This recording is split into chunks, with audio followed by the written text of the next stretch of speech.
Welcome back to Chords and Queens, the podcast shining a light on the lives and music of women in classical music. And I'm so thrilled to welcome to the podcast today, Cayenna Ponchione-Bailey. Cayenna is a percussionist, conductor, scholar, and educator whose research focuses on the social, psychological, and social political aspects of orchestral music making, creating projects that merge orchestral music with more contemporary social questions. Some of those projects include a 2019 residency when she brought the Afghan Women's Orchestra to the UK for 10 days, which featured rehearsals with professional musicians, educational concerts, and a conducting masterclass. She's also helped bring national and regional premieres of works by women composers such as Florence Price, Louise Farrenc, Fanny Mendelssohn, Grace Williams, and Germaine Taillefer, alongside commissions and premieres of new music addressing environmental and social issues. And this year, she released the first complete modern recording of the surviving keyboard music of Marianna Martines, a composer I've actually covered in a previous episode on this podcast, so I'll link that for anyone who wants to dive deeper into her remarkable life and work. The album that was released in April of this year brings together pianist Edith Meshulam-Corman and the Oxford Philharmonic Orchestra for this groundbreaking recording. So today I talked to Cayenna about her life in music, conducting, and advocating for voices in classical music that we don't always get to hear, and maybe more importantly, how she navigates bringing those projects to life. So let's get into it.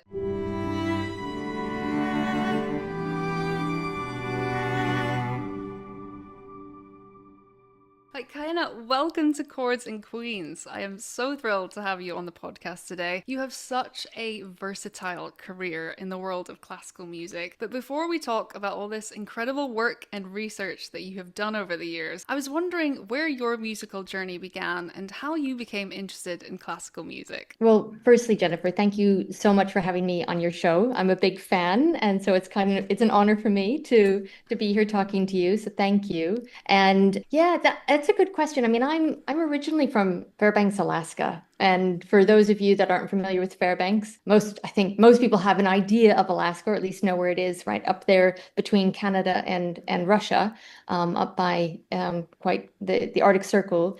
And Fairbanks is right in the middle. It's often referred to as the Golden Heart of Alaska. The Golden Heart because it's in the center, but also because it's where a lot of gold miners went up in the late 19th century. So it has that sort of history about it. It's very romanticized, but that's where I was born. That's where I grew up. And I have to say, I sort of won the lottery as a young person, living so rurally. And yet in my hometown, the person who was the conductor of the only symphony orchestra that was also connected with the university and also the youth orchestra was a woman. So from the very beginning, and my band directors, my band teachers, my orchestra director was Bob Olson, but I think he's probably the only sort of musical leader in my sphere who wasn't a woman. So I had the really good fortune of never having to try and imagine myself into a place where I didn't belong. It was almost like the opposite. You were like, I think more men should probably get into classical music. That's incredible, though. So then did you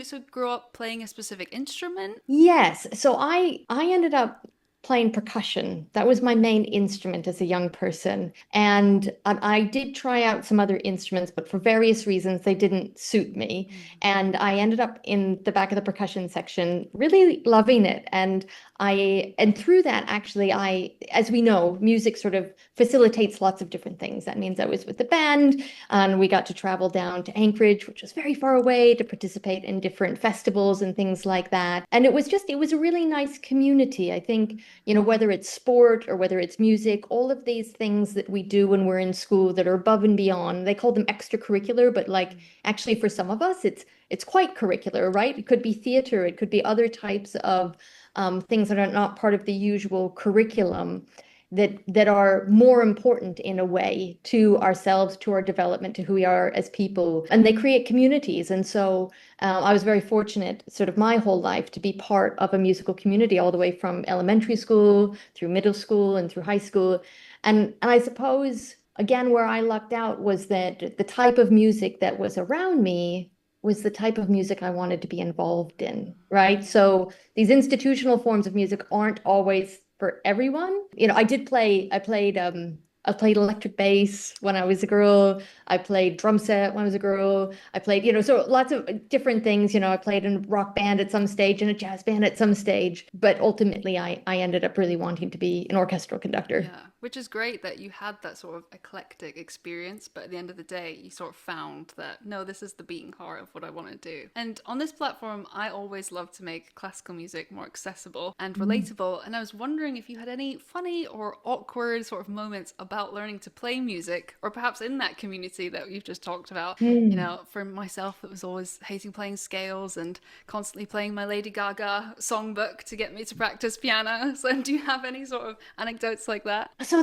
I mean, yes, in the sense that instruments and note are instruments and notes.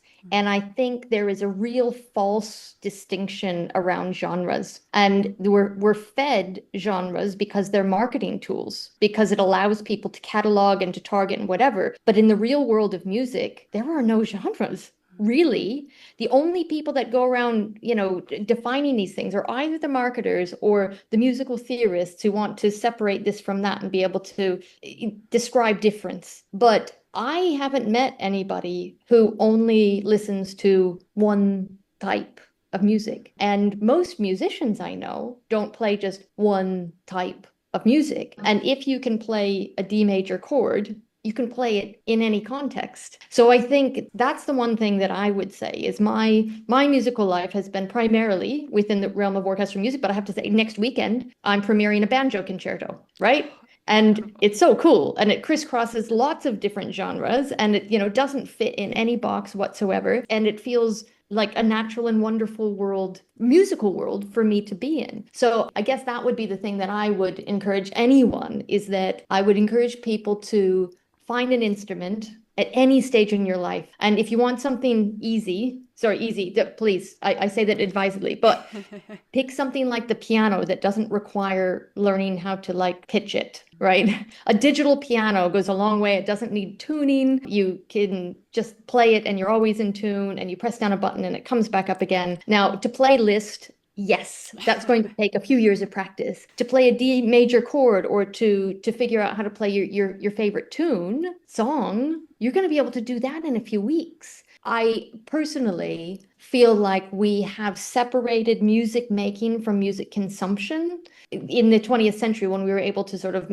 make mechanical reproductions of recordings, we then created a class of consumer-only people, which didn't exist before in the same way. In order to consume music, you had to make it. You had to be around people who were making. You had to have the tools. It's not really the same thing. And so I love the idea that everyone has access to making their own musical and artistic, I don't want to say products because they're not products, but to express themselves musically. You're a conducting fellow of the Oxford Philharmonic Orchestra and conducting associate and director of research for the Oxford Conducting Institute. And yet, according to Donna's Music's most recent Equality and Diversity report, women hold just over 10% of chief conductor and music director positions across the orchestras surveyed, apart from in Alaska, apparently. Yeah, right. So I was wondering if you could talk to me about your journey to the conductor's podium, and was it something you always wanted to do? Yeah, so I think, thinking about those early days, it was something that I've always wanted to do. I think, the silly story is that when I was in middle school, I always liked to be busy, right? I always liked to have something going on. And as a percussionist, sometimes there's a lot of time in band class where you're just counting rests, or somebody else you're just hanging out. And so I had a tendency to fill my time in ways that weren't always appreciated by the band director. And my very enlightened band director decided that rather than just discipline me, she put me in front, right? So she gave me a taste early on, like when I was 13 years old, I got to be in front of the band, conducting the band. And so that shaped my, it didn't feel like something that was so far off, right? Here's something, of course I can do this. And, and I enjoyed those leadership roles. I've always been drawn to leadership roles, and I can't really account for that. I've talked to my family about it. They can't account for it either. I don't know how that happened. But I think if I reflect on it, it's just about making things happen. And I like to be where the action is. And if something's not moving along, I want to help it move along. And I think, people like that are drawn to say, right, okay, let's see where we can take this. And that just naturally ends up sort of being in the front.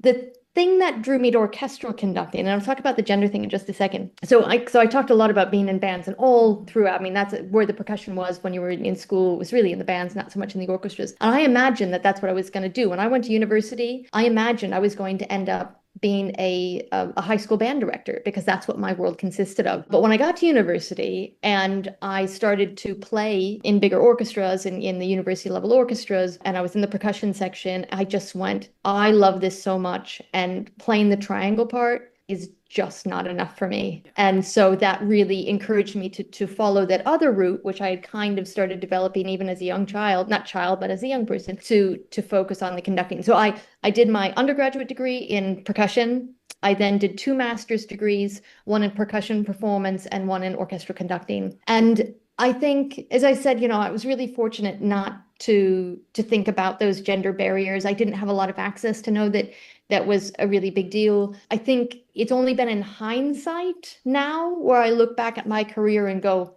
oh yeah, well, that's interesting. I can imagine that if I had done all of the things that I had done and achieved all of the things I have achieved and was not perceived as being female, but was perceived as being male, then my career might look different.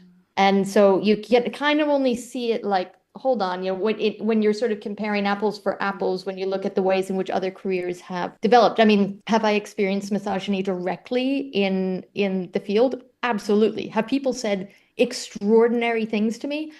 Yes. Will I repeat them on the air? Absolutely not, because they are that horrific. And I mean, that says something, in and of itself. And I'm sure every woman that's been in this industry long enough has similar stories to tell. But I love your story about how you were given the opportunity so early, and sort of you're brought up to kind of almost, it sounds like maybe your band director's trying to teach you a lesson, be like, she might hate this and then she'll sit quiet and not be bored, but instead it did the complete opposite, and you're like, actually, this is what I want to do. So I love that story as well. And in your opinion, what could we do to help more women get into conducting? I mean, I think this current era is feeling really positive. I don't think it's about getting into it. I think there are plenty of women in it. And that is to say, people who are coming through master's programs or undergraduate programs or what have you. There are plenty of women who want to conduct and can conduct and are incredibly competent. Getting them to have the big jobs, that's a different story. Step by step, Elim Chan, with the LA Phil, fantastic story. Every day, there are some new good news stories coming out of women getting more roles.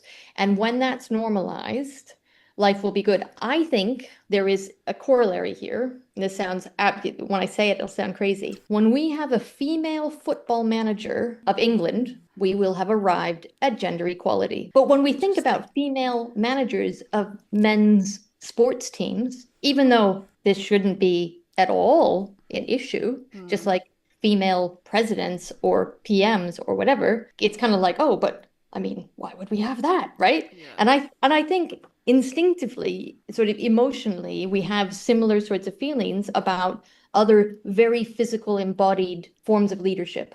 And that's the thing. Conducting is an embodied, effective leadership role. And if society continues to disrespect women's bodies, then it's also going to be hard to see women's bodies as a vessel of authority. And that is our primary form of communication. So I think it's not so much about the classical music world. I think this is about society in the ways that we understand human bodies and their hierarchies. I mean, it is maybe this next generation. I love this next generation. They are amazing. At least the ones that I get to work with, and maybe I live in a bubble. I'm sure I do. And I do know that there are issues around toxic masculinity. I know that there are a lot of influencers out there. I know there's a lot of tension around this topic around masculinity, but there's also a counter to that where there is a much wider understanding of gender equality and even like gender norms. The spectrum of what gender is just a different level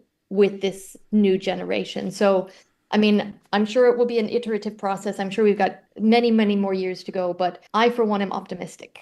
And you've become such a champion for representing voices in classical music that we don't often hear, and for exploring the social issues behind why certain orchestral works were written. Where has that passion from yours come from? Was it the early days being a musician, or is it something you've developed over your career? I mean, honestly, it was, in some sense, it was from day one. I can actually tell you, I remember what road I was on. I can remember like what I was looking at when this thought came to me. So I finished my master's degree in, I think, 2004 or something like that. I'm dating myself. And when I finished, I kind of went, it was my second master's degree. I kind of shook myself and I was like, whoa, what have you done? Like, what sort of life path is it? You didn't do other things. You didn't become an engineer. You didn't do any of these other things. So basically, what value are you going to bring society with this? Like, I've just always had a really strong sense of feeling like I need to contribute something as a human being. And I'm sure that comes from the way that I was raised and the sorts of values that were just embedded,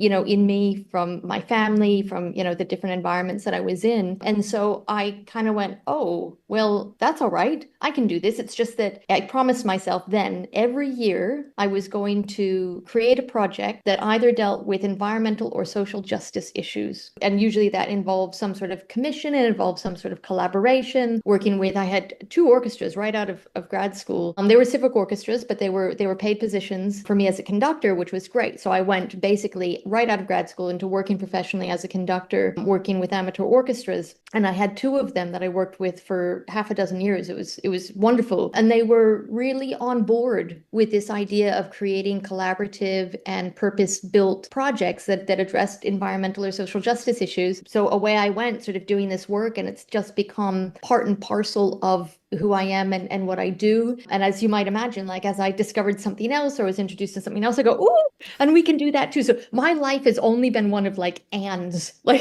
it's like, ooh, and this, yes, and this, and this, which is exciting. Sometimes I look back at my career and I go, oh my gosh, what does that add up to? It's been in all these different directions. But ultimately, it has that through strand, which is just how do we bring added value through orchestral performance, both about, so within it, like who is it, who's writing the music, who's performing the music, who we're performing it for, and through it, which is what is it about? There's always an aboutness. People say, the whole idea of the whatever this dichotomy between absolute music and program music, whatever nonsense it is, music is always about something. And so if we think of the aboutness of what we program and also what we exclude, so it's an editorial process. If I program Beethoven, I am not programming everybody else. And that includes those thousands and thousands of female composers who could also be on that program. So Beethoven is not a neutral decision. It is an active decision to exclude other things from being on the program. And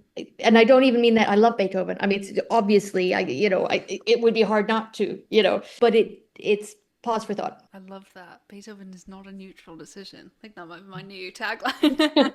And you commission new music addressing environmental and social issues. So how do you see the orchestra as a vehicle for those conversations today? I think, it's so important. And I've been really delighted to see how much this is infiltrating so many people's practice. Like 20 years ago, I felt pretty alone in trying to make these arguments. And I don't think I necessarily was, but this was before we were all online all the time, before everybody could share all the projects. I'm sure there were people all across the globe who, like me, were like, right, this is really important and I'm going to do it. And I wasn't connected up with those people. But now, because we are more connected up and I can see what people are doing, but I think also there is just a stronger urgency. This idea of climate change, it's no longer a theory. It's something that people are quite aware of and we're living through, every day. So that's one thing. With the ways in which information moves and our much greater awareness of what's happening all across the world and what's happening to other people, even within our own communities, I think issues of social justice have really become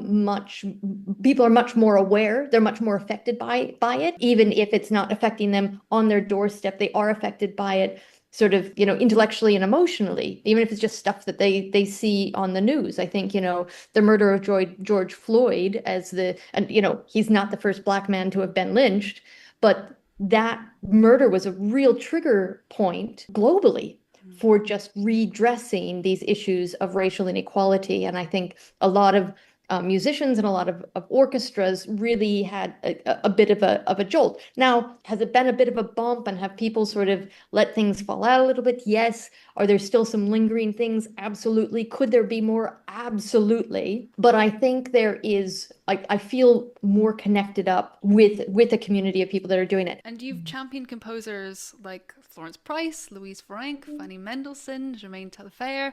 So how do you choose which works and which composers to bring forward? Yeah, I mean, it's almost always opportunistic. Like, where is my window, right? Where are the pieces? Where did the pieces of the project come together? It's like, oh, okay, I come across someone's, sent me these scores of Louis Farrenc, who, again, before it was really a thing, I had to sort of reset, entire symphonies because I didn't have the right parts or, these sorts of things. And now it's really easily available, which is wonderful. But, I was asked for a program in France, and I was in the south of France, and I was like, oh, this would be so cool. I bet her music has never been heard there. And if it was heard, it hasn't been heard for 150 years. And so just even that locational resonance gave me enough excuse to say, let's do this. Now, if I had said, why don't we program some Morford Owen? They'd say, well, how is that relevant to us? Whereas, in the UK, that makes a whole lot more sense because we are sort of recapturing some of our own composers. So I think, so there's that national resonances are pretty thin, and yet they go really deep, right? So it's like, I think there can be more to a program than like, let's do, but at the same time, they do sort of resonate quite deeply with people. And so again, that was an example of one project. But for example, like the Martinez, and I know we'll get there, we'll talk about it more later on, but that came to me because a collaborator came to me with it and said, let me tell you about this music, and do you want to be involved? And then I went, yes, this is extraordinary. So yeah, I mean, as with anything, it's like who like, and who introduces you to things. So what I haven't done, much to my shame, actually, is I don't just sit down and go, right, who are the women composers? Let me do it. Yes, I have books of women composers. I learn about Anna Beer is a great writer. Leah Broad's a great writer. These guys actually are fantastic at bringing the biographies of these women, to life. So I might, dip into that and sort of find it. But I don't go so much with a plan with having to say, I'm going to perform a piece by a woman composer. Let me go figure out what that piece is. Usually it's because there is a piece that has sort of come up through conversation or and that then sort of wheedles its way into a program. So yeah, there's so much more that I have yet to discover, which it's just actually, it's exciting. I'm not daunted by it. I'm excited by it, right? Of course. And a specific project of yours that I found so inspiring to read about was the work you did in 2019 with the Women's Orchestra of Afghanistan, where you brought the Zora Orchestra over to Oxford for a 10-day residency. And for a bit of background for our listeners, Zora's musicians are the first women in their families, communities, and countries to study music in over 30 years. And they came from provenances all over Afghanistan to live in Kabul and study at the Afghanistan National Institute of Music. So can you talk to me about this wonderful project? Wow, Jennifer, this is a very long story, and mostly it's not my story to tell, but let me share why I'm so passionate about these young women and what they do, and the young men around them as well. So, as you say, they were some of the first people to study music, first women in particular to study music in 30 years. So in Afghanistan, in the mid 20th century, there was a flourishing musical culture, and there was a burgeoning orchestral culture that mostly had male instrumentalists, but had a lot of female singers. And in the late 70s, when the Soviets occupied the country, that continued through the Soviet occupation. But when the Taliban won control in the 90s, they shut down music making. That was the first time around when they were in power. In 2001, when the United States retook control. Now, this is such a sanitized version of the history of Afghanistan. I'm sure. I'm sorry. Please do your own research. I'm sure everyone that's listening will be happy to. So when the United States took power in 2001, it became possible again with time for people to re-engage in musical activities. It took another decade before the Afghanistan National Institute of Music was founded in Kabul. So in 2010, Ahmed Sarmast founded a school of music there. And it was in 2017 that some young women said, because they were part of the mixed orchestra, we want our own orchestra. And they founded one, right? So it was really driven by these young women. And so yes, it was only a couple of years later. So I read about Negin Kapalwak, who was the then conductor of the orchestra. I read about her probably in a BBC article or something like this. And I was really inspired by her story. And I wanted to reach out and see if there was any way that we could support her development, etc. Could she come and do a professional development thing with us? Would she want to do that? I didn't know. I was working for the Orchestra of St. John's at the time. And I spoke with John Lubbock, who is the music director and artistic director there. And he was also really inspired, about Nagin's story, but also about the girls, the whole girls orchestra. And he said, why don't we invite them all? And I went, okay, let me go find out if I can do that. And through a friend of a friend, I managed to make my way to Afghanistan and to meet them. And I spent a week there and I got to know some of them. I got to know quite a few of the conducting students there who were working with the different ensembles, both women and young men. And I think, bringing them to the UK was really special. I think it's very complicated. I think, at some stage, we should have, maybe you and I can have a fuller conversation about what all this means, and maybe even invite some of these young women on the call to talk about it, because as I say, it's really their story to tell. So it's a hard one for me to express, except just to say that the courage, some of them, I can tell you, couldn't even tell their family members, like their extended family members, what they were doing, because it wouldn't have been approved of. So even in Afghanistan, under US occupation, in the 2010s, you couldn't just walk around with a violin. You couldn't just say to anybody, yes, I play the trombone, or I play the clarinet, because that could have severe consequences. And so when the Taliban came in 2021, and again, quite a sanitized version of that, it was very clear that these young people who had really invested, and who had been, a lot of them had been all over the world. They had been in a lot of media. Everybody knew who they were. They had been on television.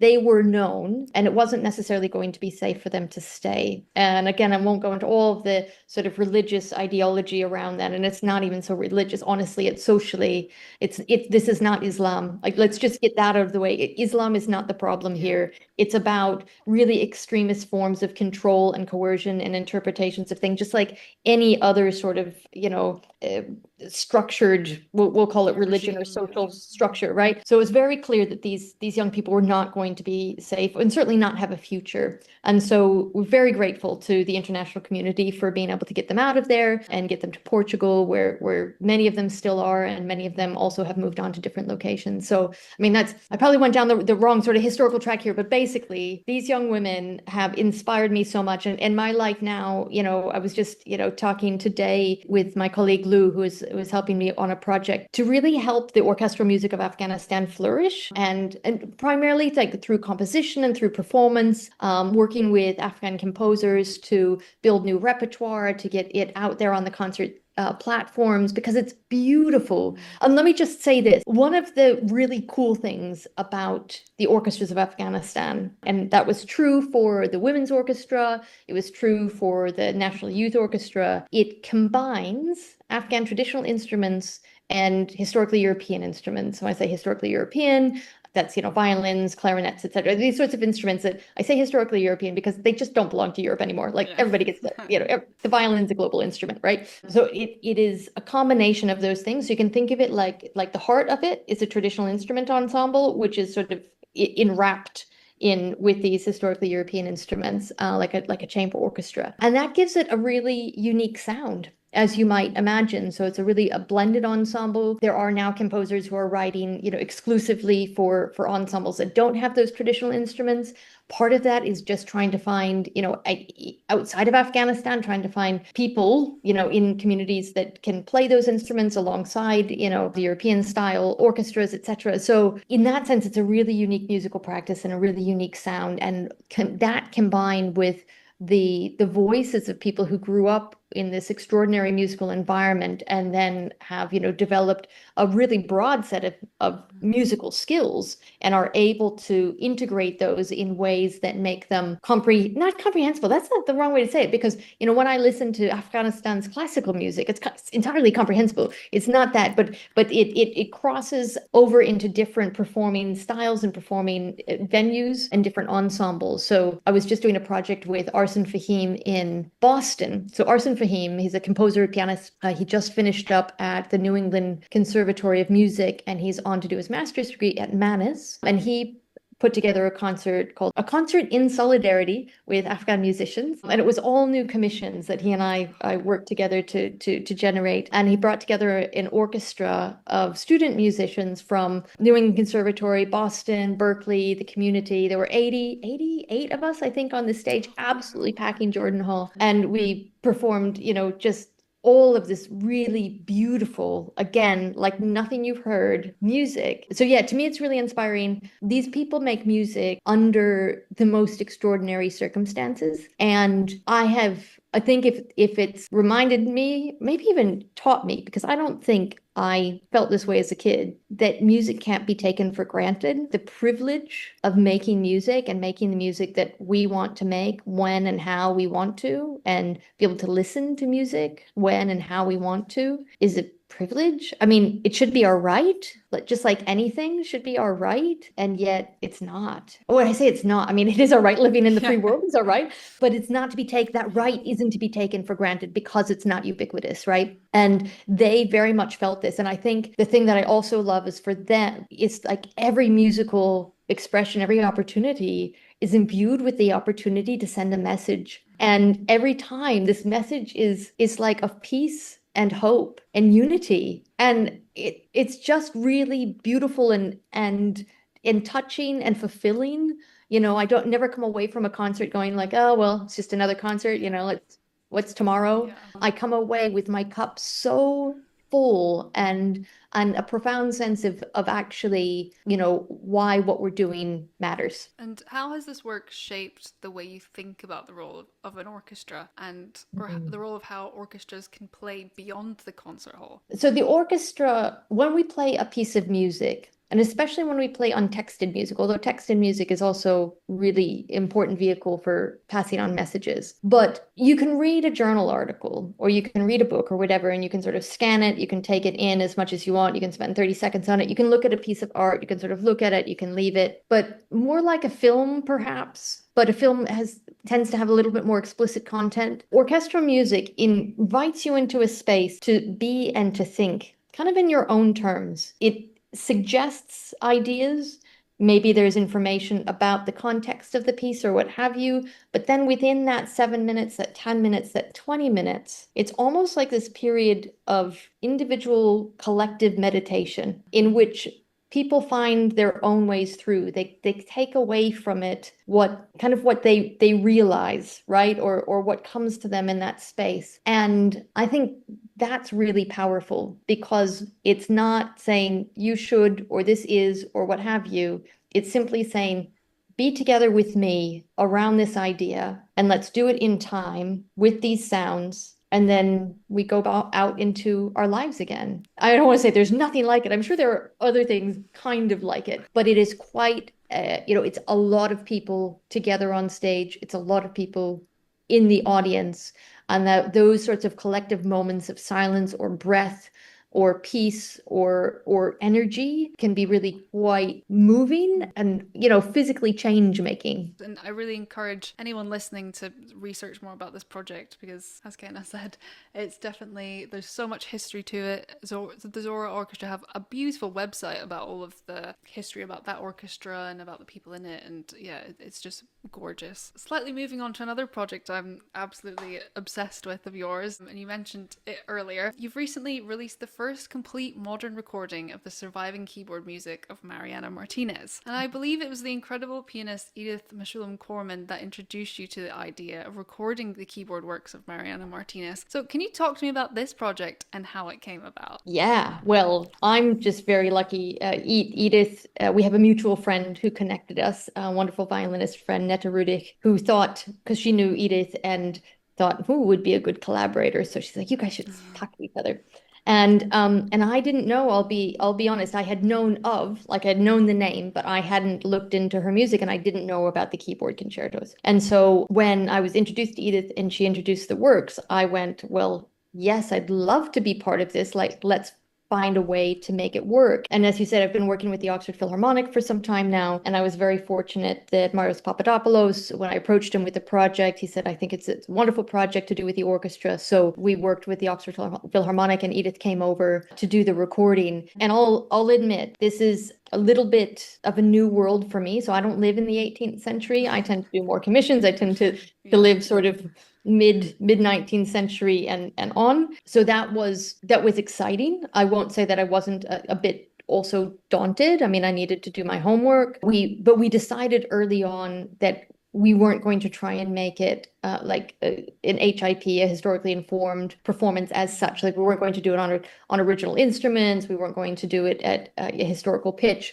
So it was all at 440 with modern instruments, a really big piano. So we used a Bechstein, like a Model D, like a large Bechstein, and it was gorgeous. You know, but it has a big sound and it had some consequences because what we know is that she owned a harpsichord. We don't know if she ever owned a forte piano. She might have done, but we know that she owned a harpsichord and she would have probably composed on that instrument. She might have played on other instruments, but she wouldn't have played on a modern concert grand. And some of the passage work is hard to execute at speed, just because of the weight and of course the textures and everything. But we wanted to explore this because we were convinced, and I think the recording really sort of shows this, that her music is robust and it's transferable, right? So it's not just that it's harpsichord music, it's keyboard music and it's orchestral music, and that it works both in a modern context as well as in a historically informed context. And I think that's important. Just like we've taken sort of Bach and put him across everything, we've taken Haydn and put him across everything, you know, Martinez's music also deserves that same treatment. So that's how we did it. We used modern orchestra, we used modern instruments. Which I love as well, because I genuinely think that does make it more accessible to, especially if young people hear it and go, oh, well, I have a piano or a keyboard and I've watched Edith play it, so I'm going to try and play it. And yeah, I think it makes it really relatable. And was there anything you learned about Martinez's life that surprised you? I mean, I learned a lot about her. I think my imagination has even taken it further. So we know a good deal and there's a lot that we don't know. So just for people who don't know Martinez. So Martinez, Viennese composer of the mid 18th century. She was part of a larger family that was middle class, but also aspirational. Her kind of like live-in uncle wasn't actually her uncle, but like her father's best friend was Pietro Metastasio, who was the court poet for the Habsburg Empire and for Maria Theresa, and was also a famous librettist of the 18th century. And he was her number one mentor. So he really focused, like she had sort of like tiger dad, tiger uncle training, right? Haydn lived upstairs. Which I love that fact, by the way. Like when you learn about these, especially when you learn about Mozart and Haydn, or at least my music education, yeah. Martinez isn't mentioned once, yet she lived in the building with Haydn and played with Mozart. So I love that fact. Yeah. So this was her musical world, right? Yeah. So she played four hands. She was like a sonlonier of the town, right? So she would throw these big musical parties that intellectuals would come to, musicians would come to, whatever. She was the hostess with the mostest, and international journalists, I mean, would come through. So this is all documented. Like we know about all of this, and we also know that Mozart enjoyed playing with her. And now this is the little thing that I've kind of spun out a little bit. So Martinez never married. Okay, Martinez never married. And it doesn't sound like from the notes that we have that she was very fussed about it. But the way it sounded in at least one writing that we have from Metastasio is that he expresses is that fortune wasn't kind to her or his sister, that they hadn't married, which doesn't really square with me, because here's a woman who could speak, I think the last time we counted, something like 7 languages. Mm-hmm. She could sing extraordinarily. She could compose music. She was dynamite at the piano. She was a dynamite host.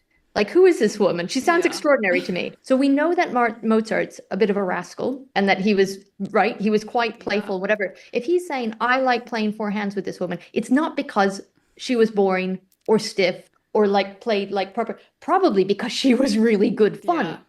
Okay, let's see. No suitors. Well, that's interesting. Do you think this was her choice? I don't know. Like it's hard to say why she didn't get married, but she dedicated her life to composition. Yeah.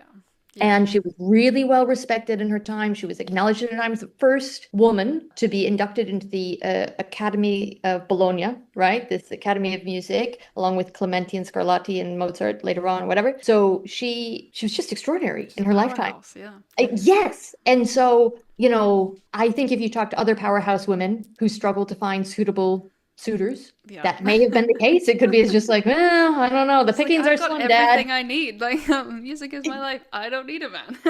I don't need. I'm I very like to happy. think of her as like she was ahead of her time. Like she was like, I don't need anyone. I'm good. But it's interesting because that narrative also contrasts with these other aspects of her, which were incredibly, sort of well disciplined to her Yeah. role.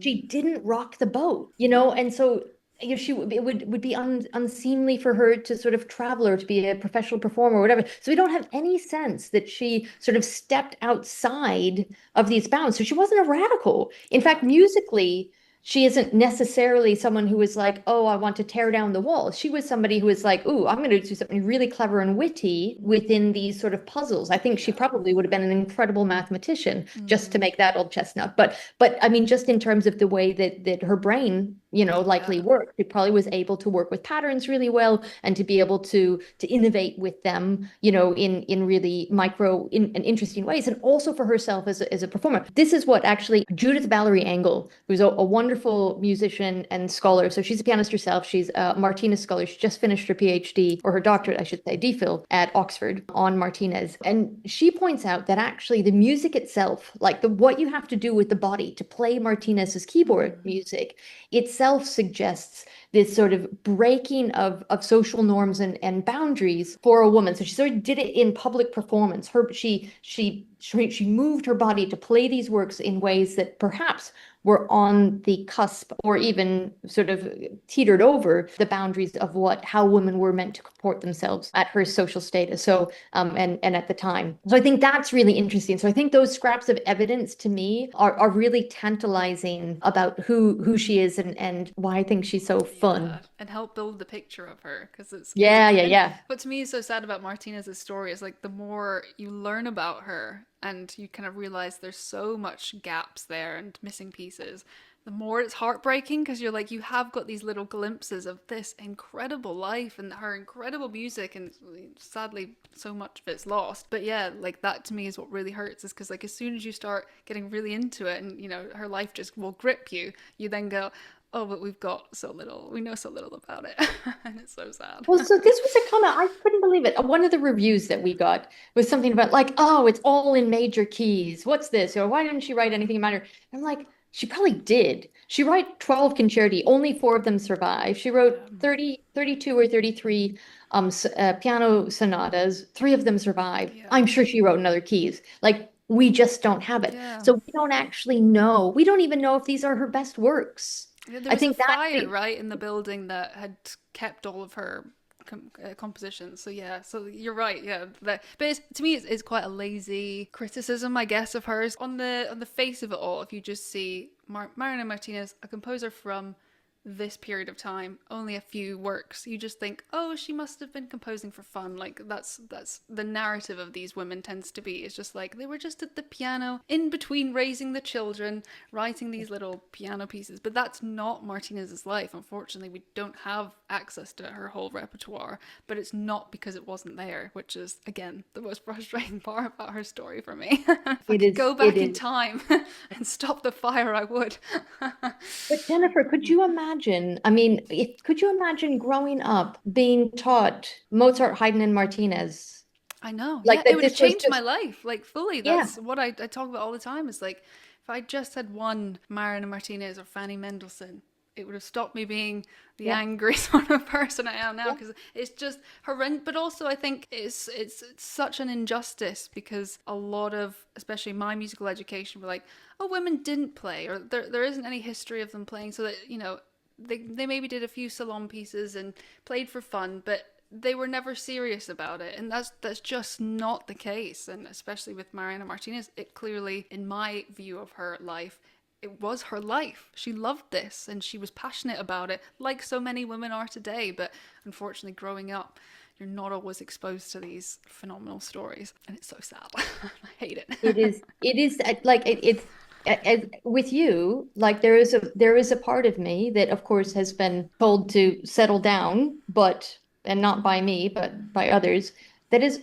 really angry about it because I feel a bit robbed of a history Yeah. that is really important to me, and based on that history, had been told, and I didn't go into other things, but there were definitely times in my life when people have said, "Oh, that's not for women. Have you thought about doing something else?"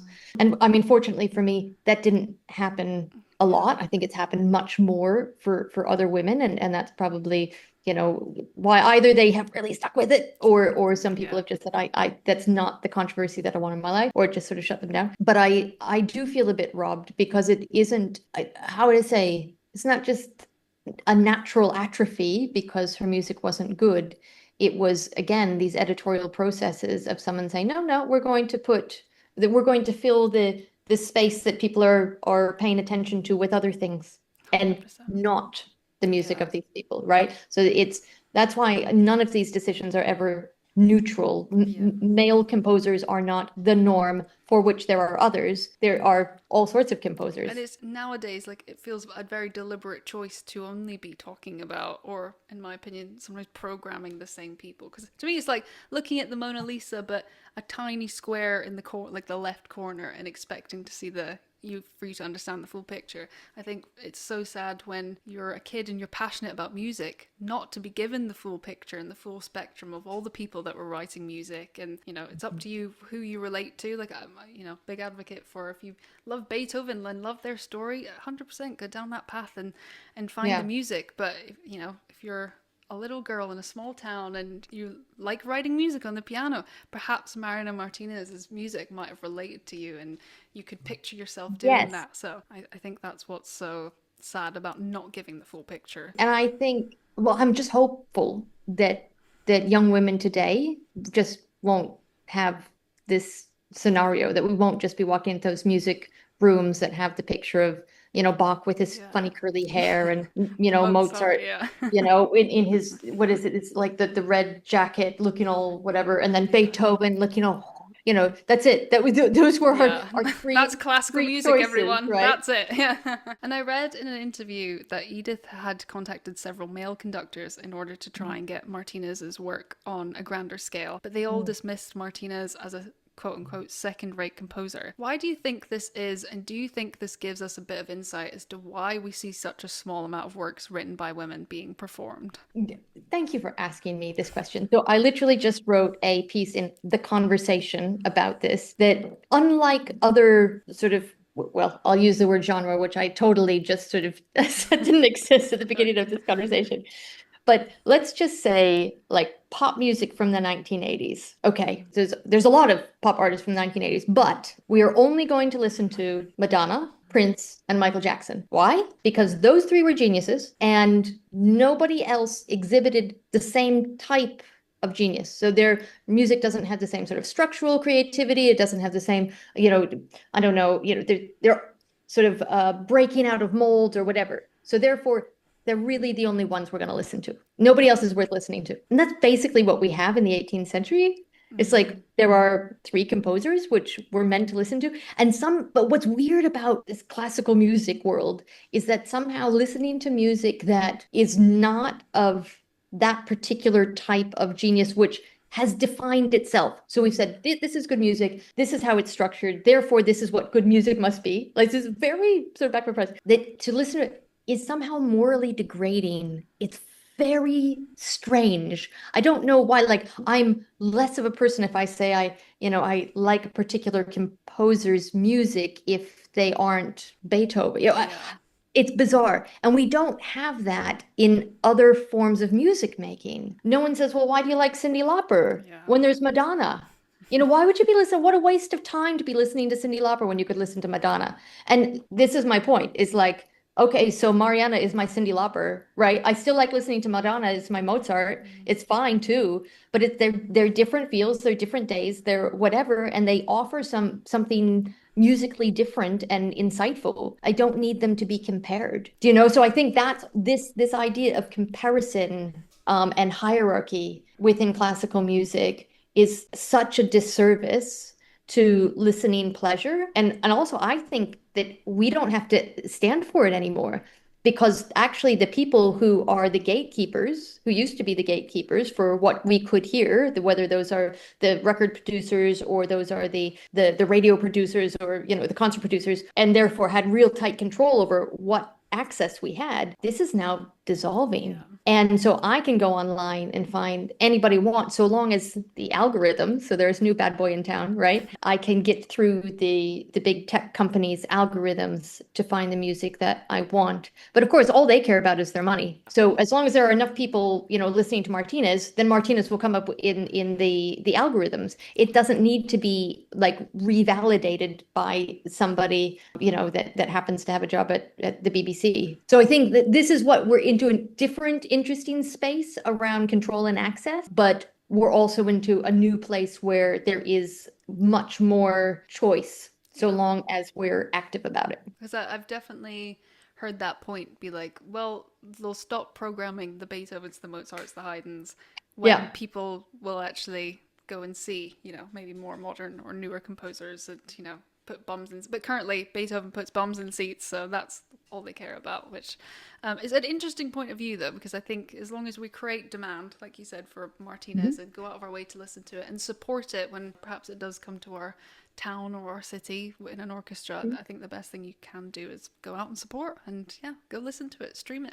Which definitely listen to this beautiful album that you've made. It's incredible. And I did a podcast episode I think at the end of last year about Marianna Martines, so when I found out that you had recorded her works, I was like, yes, this is amazing, I'm so excited. Well, whoever's listening to this should go back and listen to that one too, because it's probably got loads more information that we weren't able to cover.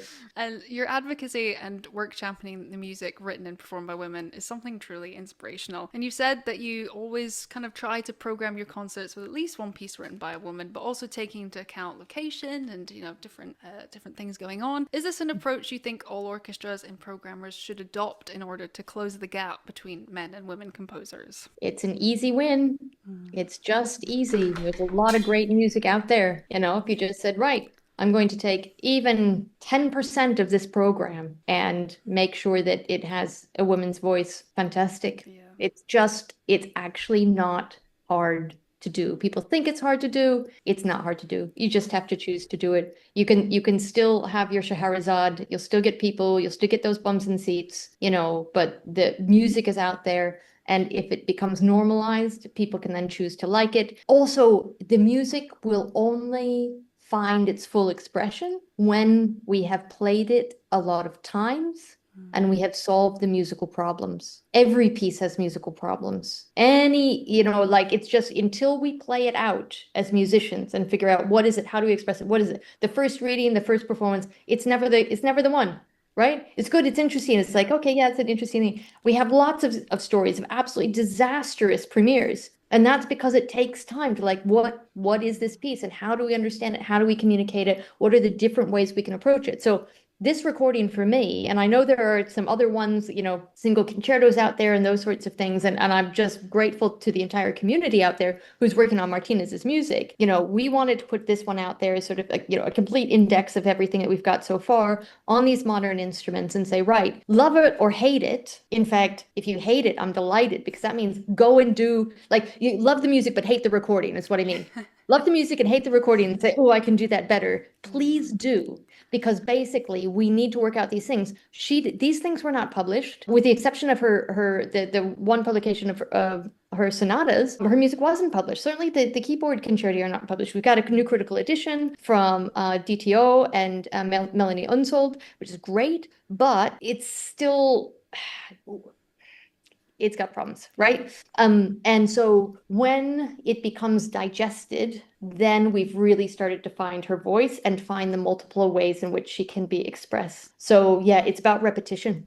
It's about getting that sound recording in the first instance, and then about re-recording and re-performing. So it's not about doing it once, it's about doing it a lot. And knowing what you know now, is there any advice you'd want to give to the next generation of women entering classical music or just music in general, or anything you wish you had known whilst you were just starting out your career? Yeah, I mean, I have a lot of really, really important male mentors in my life. And what I didn't realize until later on in my life was just how powerful it was to also have female mentors. And I did have the one female mentor in terms of my early days, Madeline Schatz, actually, and very grateful for that. But I think as I moved on and sort of stayed in the industry, and there were fewer and fewer, women around, I find that the sort of both those people who are my colleagues, so developing communities is really important, and finding those mentors who understand kind of what you're facing and what you're going through can really help. So it also have a sense of not being alone and that sort of thing. So basically, I'm not saying that they're not continuing to be hurdles, and I do think that they are part and parcel, sort of embedded with where we're at in our society. But any woman who wants to do anything at all in the world should just go and do it. Yeah. And know that there are people out there that are going to cheer her on. You just need to come and find us. And my final question, which I often think is the hardest, I have a playlist where each guest I have on the podcast shares their favorite piece written by a woman. So I'd love to know, which piece would you like to add? Do you know, it's always, what is most recent. And I have to say that the thing that I've just enjoyed so much listening back to is Martina's Sinfonia in C. It's just brought me so much joy this spring. It is a joyful piece. It's beautiful. The Oxford Phil did a gorgeous job when we recorded it. And so for that reason, for today, right now, I'm going to put that one on your list, even though there are so many works that could easily fill that place. But I think that's going to be my summer 2026 Nice. edition. Love that. Cayenna, Mhm. thank you so much for your time today. It's been an absolute pleasure to get to talk to you. And if you're listening, please go and check out the album of Martinez's works as well, that were done by Cayenna, and the wonderful Edith Corman.